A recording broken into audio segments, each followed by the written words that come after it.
I knew this would happen because anytime you talk quarterbacks, it doesn't matter what happened. And, the last couple of seasons, LSU and quarterbacks, it looks like still a touchy subject. And I understand that.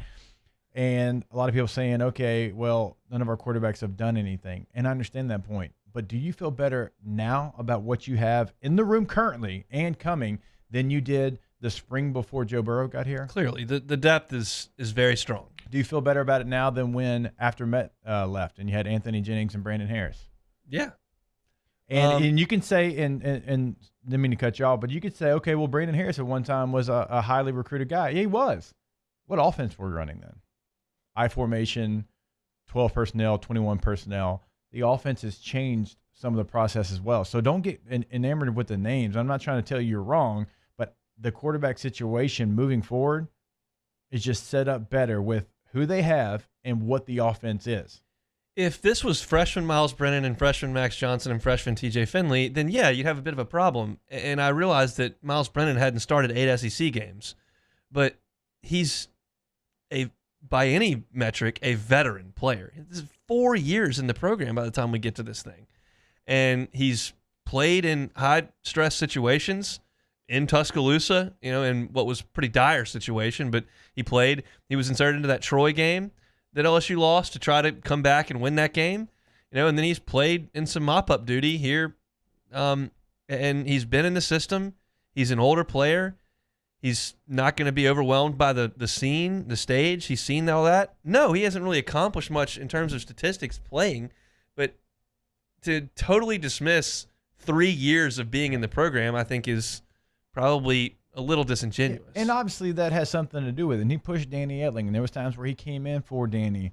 But I think even more of an important point is what they are currently running. There's no more 21 personnel with a fullback and a tight end. There's no more 12 personnel with 2 tight ends. There's more than one guy out in the route. There's no more 7-man protections. There's no more let's play action pass for no reason when it's 3rd and 7. And we're under the center play action passing like we actually are going to run the football, even though probably sometimes we did in 3rd and 7 Absolutely. situations. You have to buy in what they did offensively. That is now the scheme moving forward. And this is not pumping sunshine. This is knowing football and knowing what they were doing X's and O's wise. Go back and watch the tape in the schemes and the route combinations that they were running. The best defensive coordinators in college football had no idea, had zero idea how to stop it. They, in fact, tried to change who they were.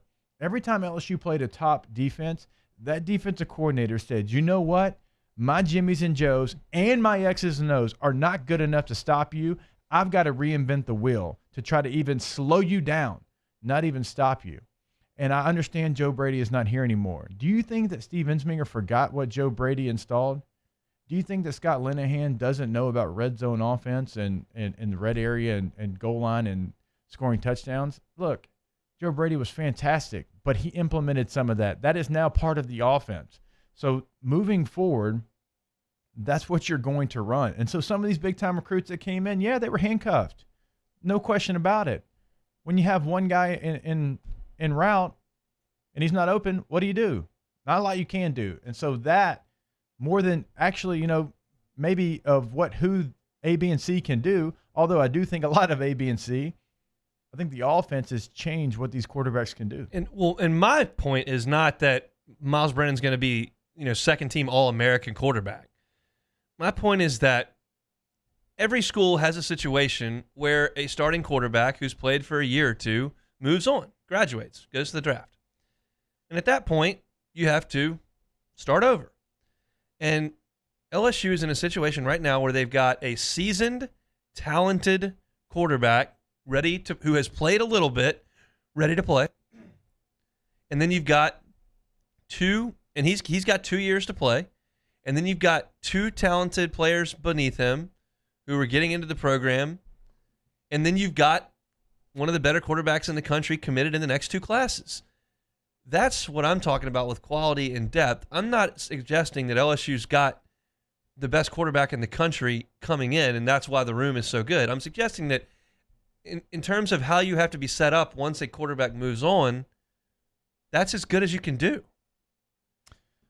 Anonymous user in the huddle, Jarrett Lee was in the program a ton of years. How did that work out? Do you not remember him getting thrown to the fire as a redshirt freshman? Perilou got kicked off the team, and Jarrett Lee was basically thrown in, was not ready to be a starter, and then ended up having a pretty nice career by the time he left here. 2011, I mean, he did some nice things. Was Jarrett Lee a world beater? No, but he did some nice things, and, who knows what that 2008 season really did for his psyche. Yeah, and look, if you want to play that game, you can I can point to any situation and find a negative. And that's fine if that's the way you want to look at it.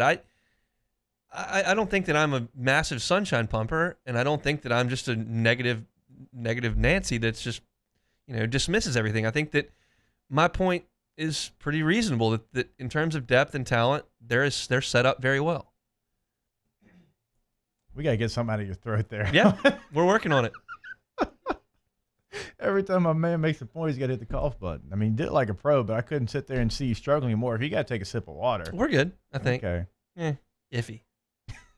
Now I feel like I got something caught in my throat. You got going on here.